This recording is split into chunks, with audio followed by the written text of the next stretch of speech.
a lagoon that plays host to many others as it drains into the Gulf of Guinea. It's popularly known as the Korle Lagoon. But what doesn't the Korle Lagoon like? Naa comes up tonight to tell us about it. Tonight, Naa is closed by Dash Fashions in Tabora. Please put your hands together for the Greater Accra regions. Naa.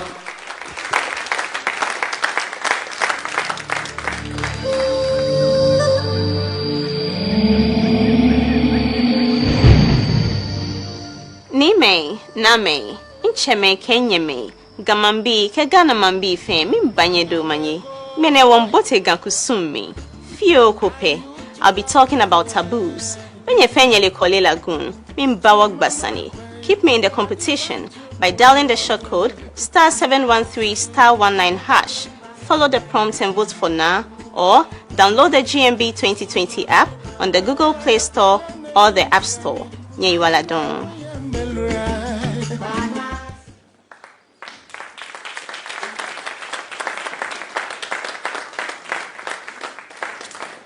Ladies and gentlemen, good evening. Tonight I stand before you as your queen. Please give me your rapt attention as we have a conversation about the popular Korle Lagoon. I believe you are all familiar with the Korle Lagoon. Are we? Okay, great.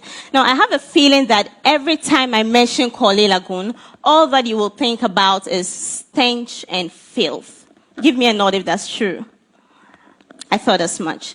You know, it will interest you to know that before 1950, when the government of Ghana took over the Korle Lagoon, it was the Gadangbe leadership, the chiefs and people that took charge of the lagoon. And during that time, it was one of the cleanest water bodies in the country. Yeah. You see, modernization brought with it Christianity. Christianity, that means that people interacted with the lagoon who did not believe in the laws that protected it. It also brought with it immigration. That means people from other cultures came to dwell in the Greater Accra region and interact with the lagoon who did not understand the culture that protected it. It also means that big industrialization. So Ghana started producing tons and tons of waste, which we could not manage as a country. We could manage only 60% of it. What happened to the 40%? It went through the lagoon and into the ocean. Before government took over in 1950, people could even eat the fish that came out of the Korle Lagoon. Did you know that?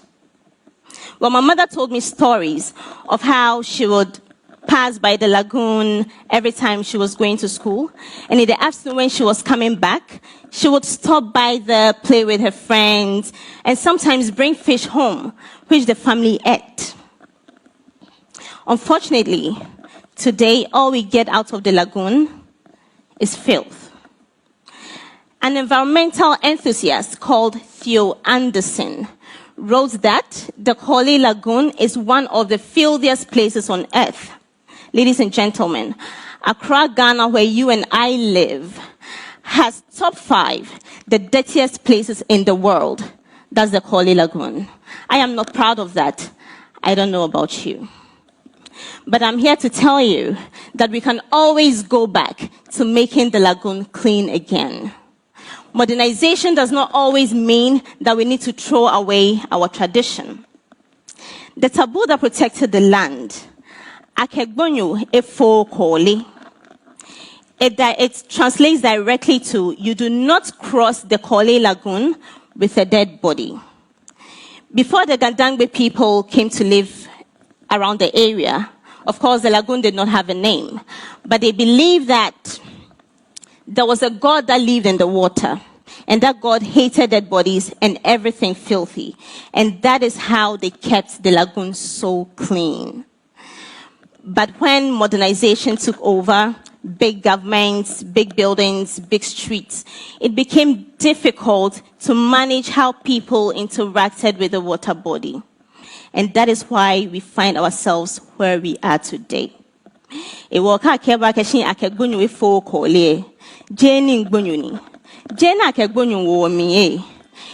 here to tell you that modernization and tradition can work together to make Ghana progress, like China has done, like Japan has done, like the United Kingdom has done. It was done in Yakayo Akeshi, Akebonyo Efo Kole, Honi Yakemuji Akawunuyami, Yaiwaladon. Thank you very much. Bohoyi Walada. Anselina, what say you? Yes, Naa, you look beautiful. Thank you. I like the angle you came from, and I agree totally with you. The fact that we are in a so-called modern world does not mean that we need to throw away our culture, our tradition, our norms, because some are indeed very good for us. I didn't even know this background to the college, and it turns out it was a beautiful river. You know, it's really sad to see what it is today, but thank you so much. Your delivery was on point. Thank you.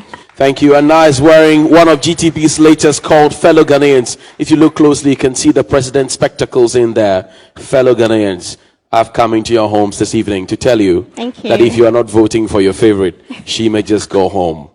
Thank you very much indeed. We're moving on. But before that, I'd like to stay on the Koli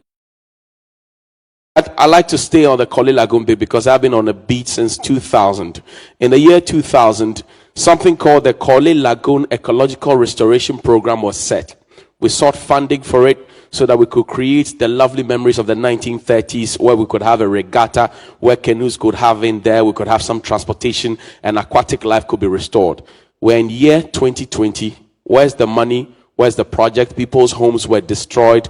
It's filthy, it's dirty, it's stagnated, it's stinky, and it's an eyesore. So the Koli Lagoon Restoration Project is on paper.